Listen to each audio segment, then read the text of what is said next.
Thank you all for joining me today, whether it's recorded by phone, here with us on the Zoom call. I really am grateful for the organization to still be operating and serving, and grateful to share with you all, connect with you all in some fashion. So the title today is Building Resilience Using Mindfulness to Ground, something like that. That we're going to be learning a grounding technique using mindfulness, something that's been adapted by many different, how do I say it?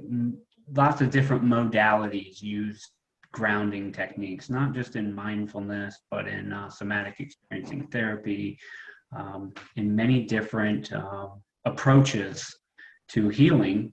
There's this idea of grounding and recovery. So before I get into explaining everything I'm going to explain and practicing the exercise and talking about how it went, let's just take a very quick minute or two to actually just check in with ourselves, sitting, lying down, standing up, wherever we are. You can close your eyes if that's comfortable, but just bring your attention to the support of the chair, of your feet on the floor, noticing that pressure, investigating those sensations that tell you you are being supported by a chair.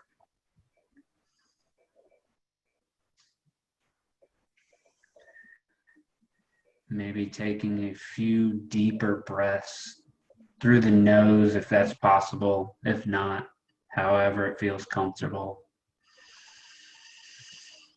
Breathing in deeply and letting it go. Tracking those sensations in the stomach, maybe in the chest. Slowly, at your own pace, scanning your body. Just investigating what's here right now. Connecting with those sensations as you scan. Noticing if anything's changing when attention's brought to these areas. Perhaps it's relaxing, perhaps it's staying tense, perhaps you're noticing different sensations in different areas. And then just coming back once again to the sense of support from the chair, maybe at your lower back, under your legs, under your feet. Telling our nervous systems we're safe, we're supported. And then when you're ready, slowly opening your eyes. So a big part of what I want to talk about today is recovery. That's what this grounding technique really is. It's a small technique that can be used in conjunction with whatever it is that fits your personal flavor of how you want to recover.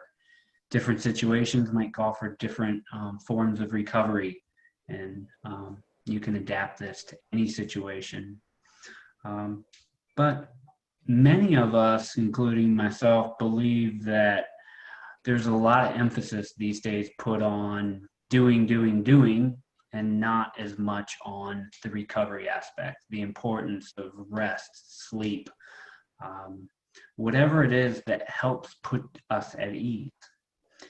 And when we talk about the word resilience, it's often defined by the ability to bounce back after a challenge, spring back into shape. You think of a palm tree that can be blown completely sideways in a big storm, and when the storm passes, it comes back to its original shape. And resilience is something that all of us, plants and animals, share in some fashion. And we all have different resilience levels depending on what we've gone through, depending on how we recovered. And I want to talk a little bit about what I believe builds resilience. The first I heard about resilience, I was working with a nonprofit that was teaching resilient skills to high stress occupations like the military and first responders. And we talked to them about an experiment that was repeated many times. It started out in the 1950s about, I will sum this up because I don't want to get too confused. I want to tell you that what they found is when you go through a challenge and you fully recover, you are better able to handle the next challenge. If you go through a challenge and then you do not fully recover, you are less able to handle the next challenge that comes our way. So we have those two groups right there. And then we think about a control group that didn't go through anything. And what they found is if you didn't make a full recovery, you're less resilient than you were before the first challenge. If you do face a challenge, you make the full recovery, you come back to baseline, come back to kind of feeling normal, heart rate comes down, all the sympathetic symptoms go away, and now you recover. Then you can do even more. It's kind of like people that exercise and athletes. They train, they run a mile. The next time, if they had a good recovery, if they're taking care of their body, chances are they're going to be able to run it a little bit faster and a little bit faster next time. And that is how we believe our nervous system works as well. We're constantly going through these challenges, and recovery is the missing piece that determines whether we become more resilient or less resilient. If I just go into the gym every single day and do all the exercise I can on one muscle group and I never let it rest, that muscle will become less efficient and I'll be lifting less weight and less repetition as I go on because I didn't recover. So I'm not going to talk about that too much.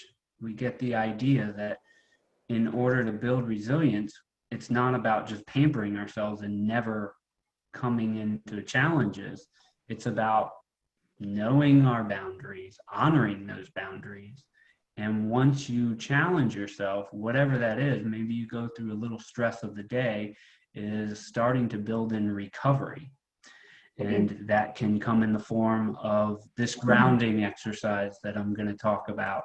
It can come in the form of all the things that we are already probably doing that we know help us recover. Maybe it's your favorite movie and some music. Maybe it's a walk out in nature. Maybe it's playing with your animals or tending to your plants or garden. Everybody has different things, but I always try to emphasize that it's important to learn what things in our life help us feel more calm and recovered and safe, and the things that add stress. It's not that they're bad, but we need to know how our body's reacting, using mindfulness, constantly looking in at our reactions to say, this is an activity that I can see has calmed me down. I'm going to use this when needed. So we can find those growth edges and not be avoiding stress and challenges, but doing it in a way that is wise and not hurting ourselves by taking on too much, and then making sure we do everything we can to help ourselves recover, come back to a baseline of feeling safe so our nervous system can recover and become more resilient. So this grounding exercise is similar to what you've probably done with me before, but it's very focused on building your ability to recover and to release stress. Okay. And I'm going to try to keep it simple. I'll describe the process of doing this exercise. We'll practice it together, and then we will have a discussion. I just got a little prompt that said my internet was unstable. Is everybody still able to hear me? Maybe just a thumbs up if you can hear me. clearly? Okay. You're So good. the first step of this grounding, the first step of the grounding exercise I like to do myself is orienting. So orienting can be physically looking around the room, moving my neck, and just taking in the surroundings. I actually am paying attention to what I'm seeing, and then I'm listening. I'm listening to noises I can hear close by, far away. Um, and then from there, I'm going to quickly just go through my other senses, my smells, my taste, sensations in the body. And what this orientation does is it helps tell our nervous system that we're safe because, first of all, we're paying attention to our present experience. When we do that, we encourage recovery. We encourage our nervous system to feel safe enough to release the energy it might have been holding on to for perceived threats. So we're telling ourselves we're good by orienting, and we're actually kind of making sure our environment is safe enough to do the practice. We're looking around. You know, there may be times when we're in a busy airport or on the bus or in a car. Orienting is the first step to kind of say, okay, this is safe, I'm safe, and now I'm going to take a few moments to pay attention to my experience in different ways. So once I orient, I'm going to notice the support. That is a key place we can pay attention to help our nervous system feel safe. It's actually feeling the support under our feet, under our butt, under our back. If we're sitting down, if we're just standing, it's going to be our toes, our feet, the balls of our feet, and really being curious about that. It's not just, oh, I notice it, and then I go to thinking. It's literally bringing your attention into the tiny details of these places. And once again, that's going to tell your nervous system, I am not under threat. If I'm paying attention to the heat on the back of my leg, chances are I'm not getting chased by a tiger, and all this energy that I've been holding on to, it might be an appropriate time to let it go. So what we do there is we learn the places that we like to use. Certain people find the more they practice this, the better it works. The first time you may do it, maybe, oh, I feel a little something. I feel, I guess, a little bit more calm than I did before. The more you make this a habit, the more your nervous system says, oh, paying attention to your butt in the chair. I guess it's time to relax and release some of this energy that was mobilized during stress. So you might realize you really like to feel your feet on the ground, but you can't really feel your butt in the chair. Or maybe vice versa. Sometimes you might have to wiggle around a little bit. If you're really stressed out, it may even be harder to really connect with these sensations, and you may have to get creative. So we first oriented, then we noticed the support underneath of us, the ground. That's the grounding part. And we're not going to do these for a set amount of time. It's until you feel like you've really connected with the orienting. Now you maybe spend a few minutes paying attention to the support. And then what we're going to do, step number 3, is at our own pace, scan the body. We're going to scan, and we're not going to look for something to happen. We're going to scan with curiosity, with openness. Maybe we'll be scanning through areas of pain, maybe areas that feel good, and we're going to see if it's possible to just notice these areas. We're going to scan either from top to bottom or bottom up, whatever your choice. And we're looking for any symptoms of release. Some of these can be slower heart rate. It can be some deeper breathing. It can be maybe chills. It could be some muscle spasms. It could be yawning. It can be burping. Um, you might already know some things that your body does, but the things that are definitely the easiest for me to notice is, there's a deeper breath. I feel like I just kind of calmed down a little. And that is what bringing attention to these symptoms of release can encourage more of it to happen.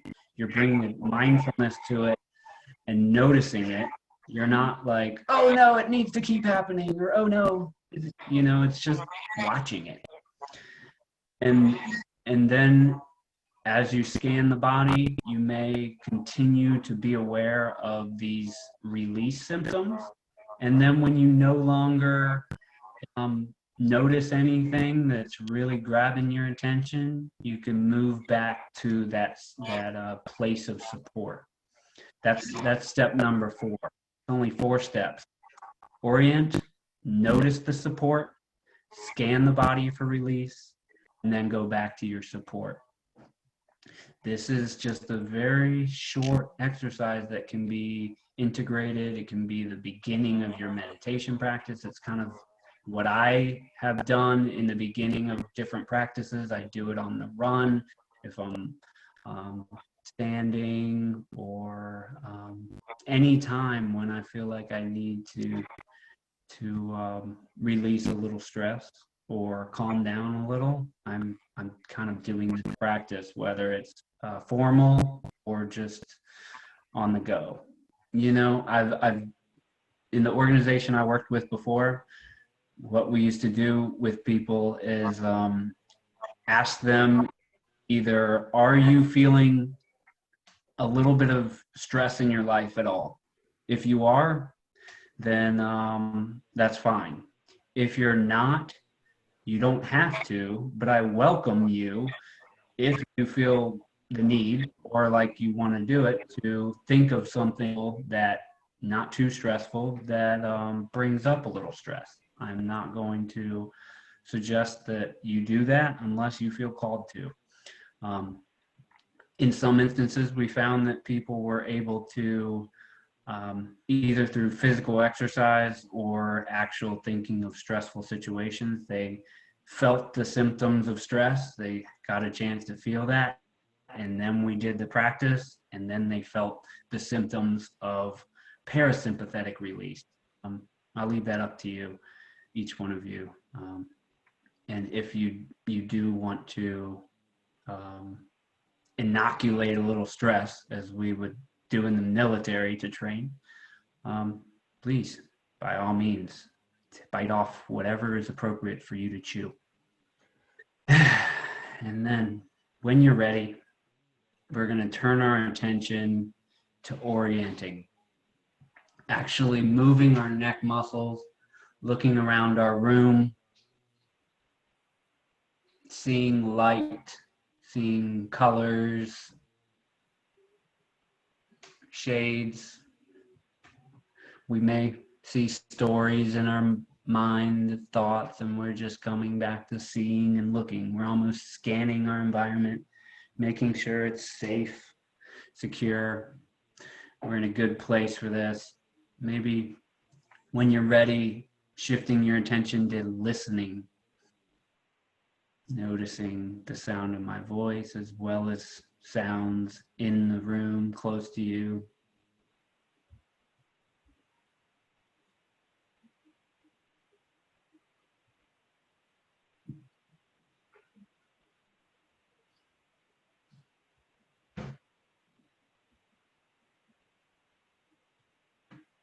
Shifting to smell, making sure you don't smell any fire, anything dangerous.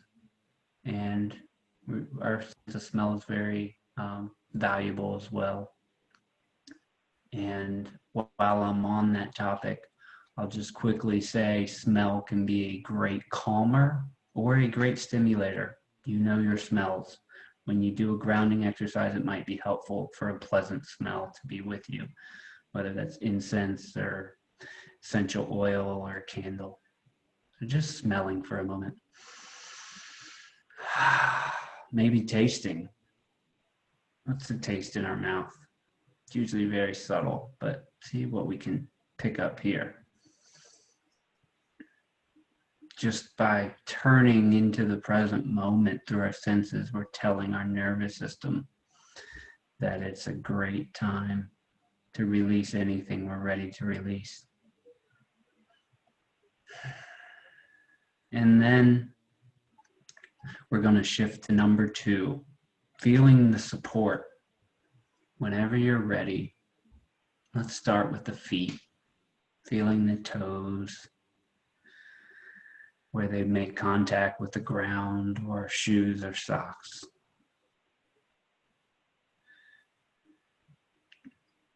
Slowly moving back the foot towards the middle and the arch. Feeling the texture, the temperature, the pressure in these different areas to the ball of our foot. Maybe moving it, shifting weight slightly.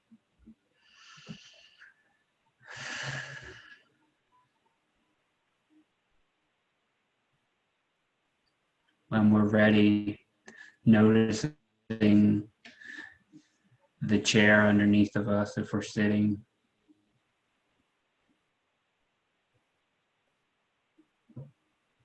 Noticing the back supported.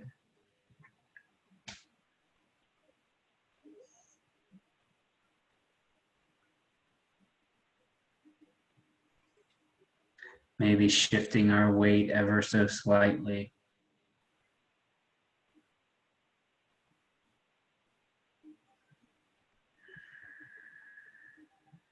Noticing our legs supported. Noticing the pressure that tells us gravity is connecting us to these areas.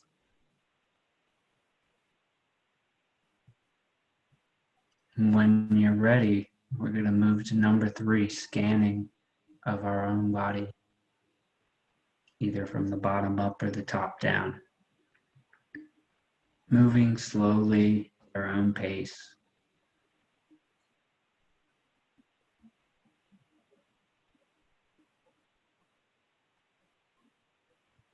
It's fine to move these areas. It's fine if you notice some changes here. And we're looking for, in particular, any symptoms of release. Maybe we're noticing our breathing getting ever so slightly deeper.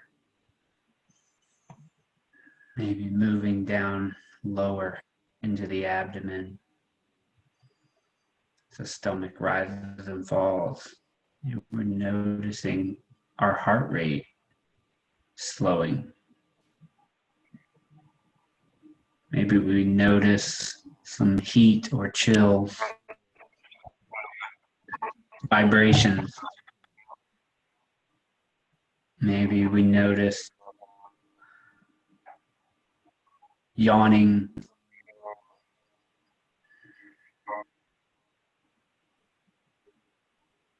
Just being curious into what we're finding as we scan the body. And when we're finished scanning, if there's nothing else that's holding our attention, we can go back to this place of support. Noticing either our butt in the chair or our feet on the ground.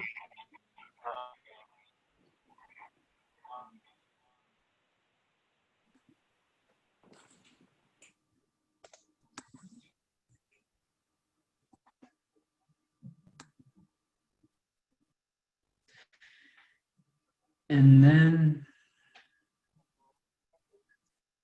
whenever you're ready, we're going to just check in with the entire body. Noticing what the entire state of the body is, and if anything noticeable has changed. Okay, if it's not noticeable, but just kind of taking an overall view of the entire body. Perhaps noticing the state of the mind. The attention. Is it more clear? Is it scattered?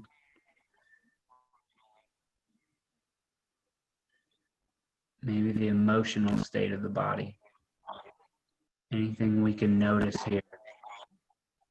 We're not trying to do right now. We're trying to just look. It's okay. All of it. The noise, whatever we find when we look in.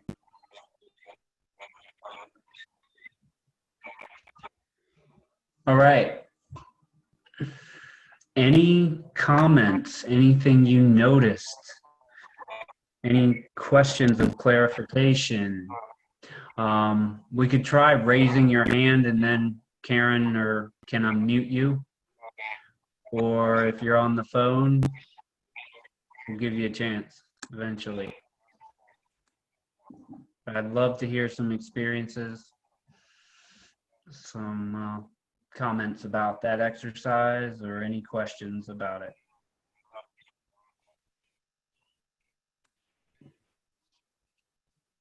Jared, should we have our eyes closed the whole time?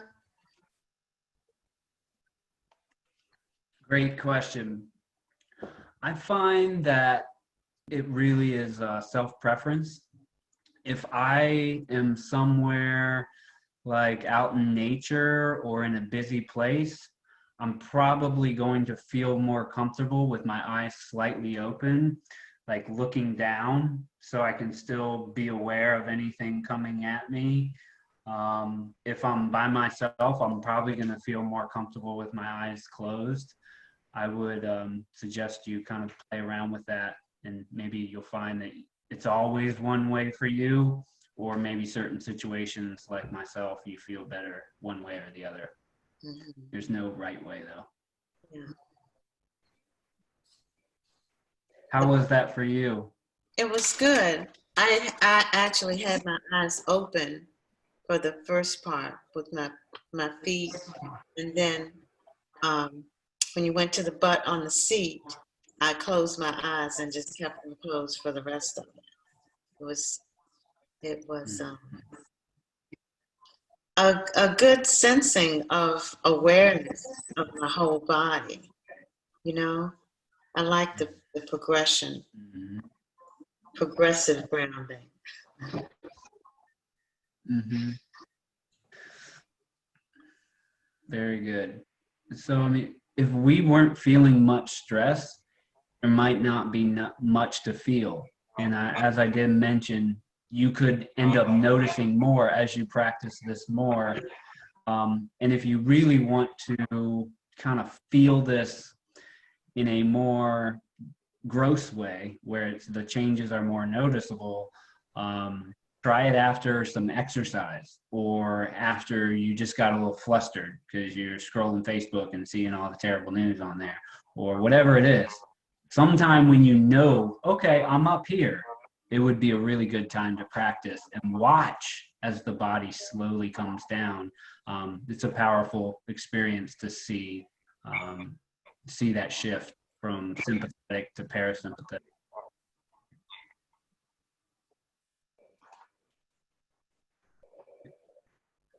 Anybody else have comments or questions or thoughts about this?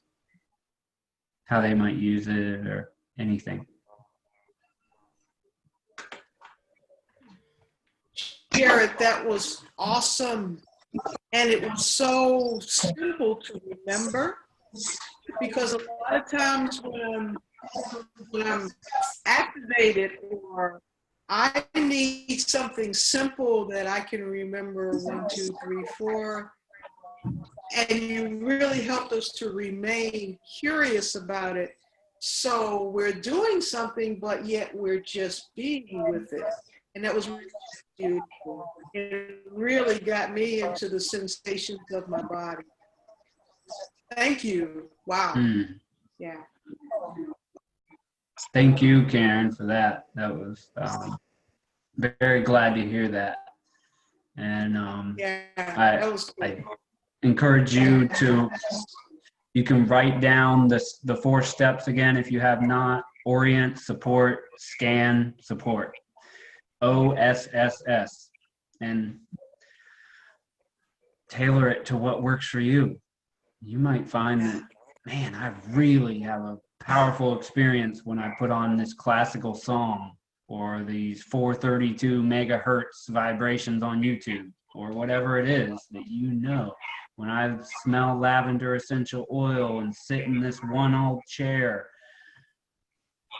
we really have things that are unique to us, that if we can start to explore this, we can really start to build these connections and have the tool there. And the more we practice it, the more this tool will work for us when we need it to recover and become more resilient. Sharon,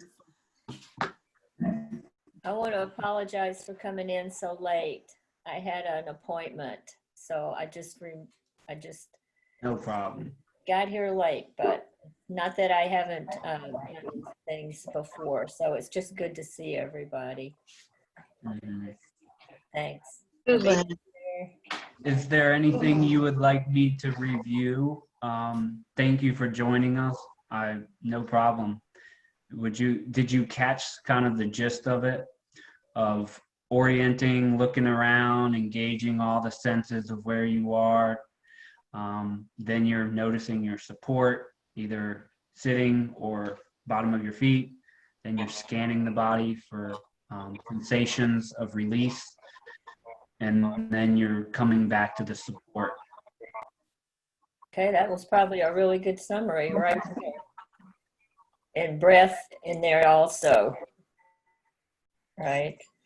Sure. Breathing is one thing that can be very, very relaxing for certain people. For certain people, it's stimulating and it's not relaxing. So if that's something that works for you, please go to the breath, notice that deeper breathing.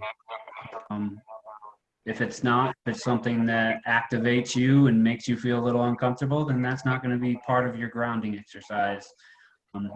And nervous systems change. All of this is plastic, and we are constantly growing and changing, either deepening our current habits and Grand Canyons of neurons, or changing.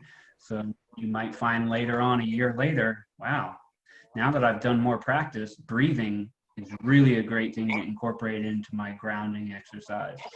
Or, you try stuff every now and then and see how it reacts. Maybe you bite off a little bit, and as that stimulation, as that stressor, and then you recover from it. And then the next time, try breathing for a few more minutes. But that's kind of been a model of my life. Once I kind of figured out the resilience model was, I try to instill that in my kids, pushing them to do things right at their comfort zone, not pushing through it, but then recovering and feeling safe and coming back down. And I talked to a farmer about gardening, and he said the same thing to me. You over pamper your plants and you over water them, the roots don't grow deep. If you give them everything perfect and you don't let them dry out every now and then, and you don't have a little wind blowing on them to strengthen the stems, and it just seems like all of us share this ability to stretch our capacity and come back. And I think it's a key to healing and to growing as well. Thanks. Jared, Like we have like 8 more minutes. Yes. I need to go. No problem. Thank you for joining. Thank you so much. Thank you, everyone, for being here. And hope to see you soon. Thank you, Karen, for setting this up. Have a lovely day. Thank you, Elaine. Thanks, Lainey. Bye, Elaine. Bye, Lainey.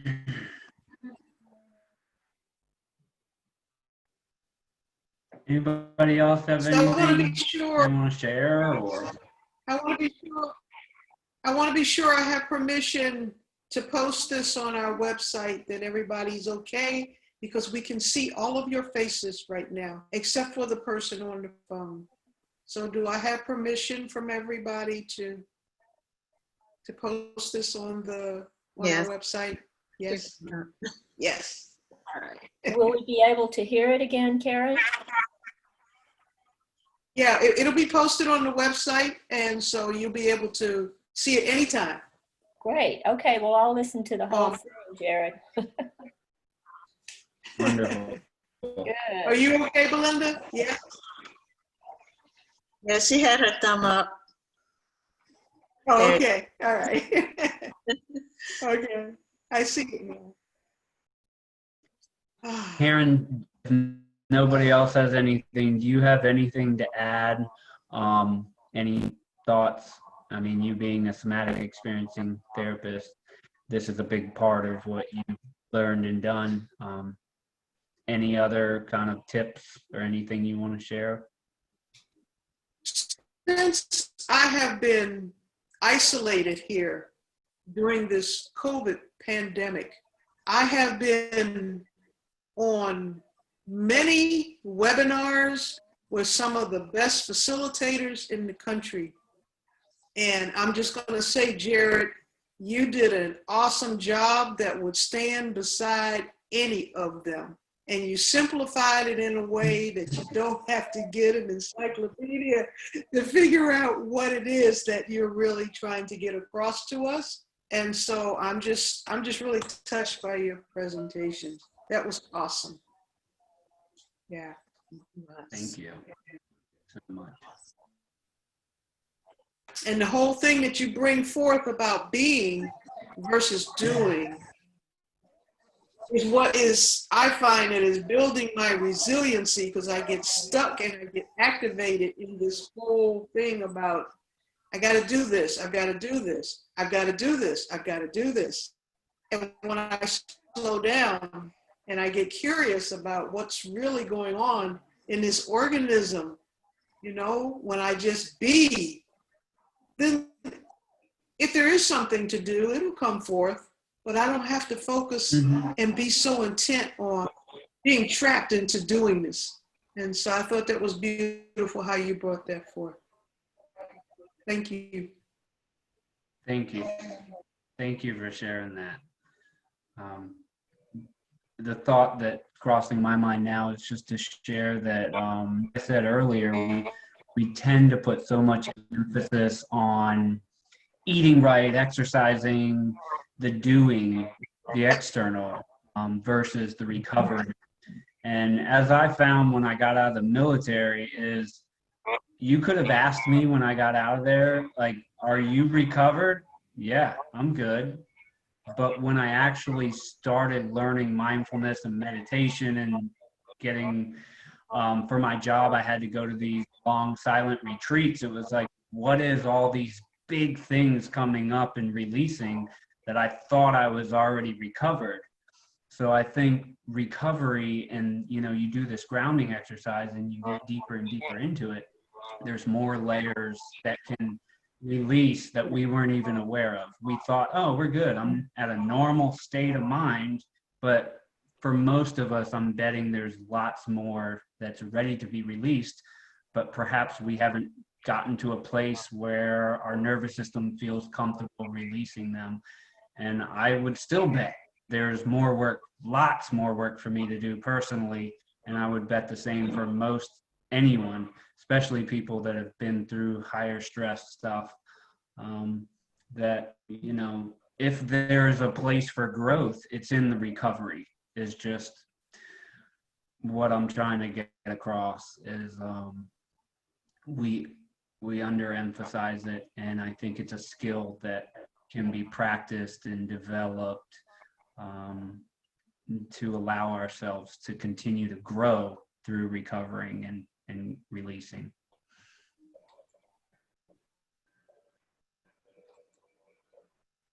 Awesome. Thank you.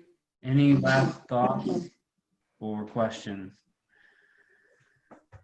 When are we going to get together again? Right now. More will be revealed. Physically, we don't know. We're talking about it. When Unity opens up, Karen, is there any chance? We have to discuss it. We'll see. Okay. We'll see. I think that COVID may have changed a lot in the way that we do things. And I know everybody wants to get back to what's considered normal, but it's like in that trauma or that window of tolerance with trauma, there may be a new normal. Yep. We may not get back to what we used to know as normal. So I'm just being with it. And I really want to talk to our team about it and see where we feel comfortable going right now. And I think we have opened up a whole new possibility here in doing this virtually as well. Not saying that we won't go back to hands-on. I don't know, but there has been so much potential that has been revealed in what we've been doing virtually and on Zoom, and I'm just kind of excited about that too. So I love yeah.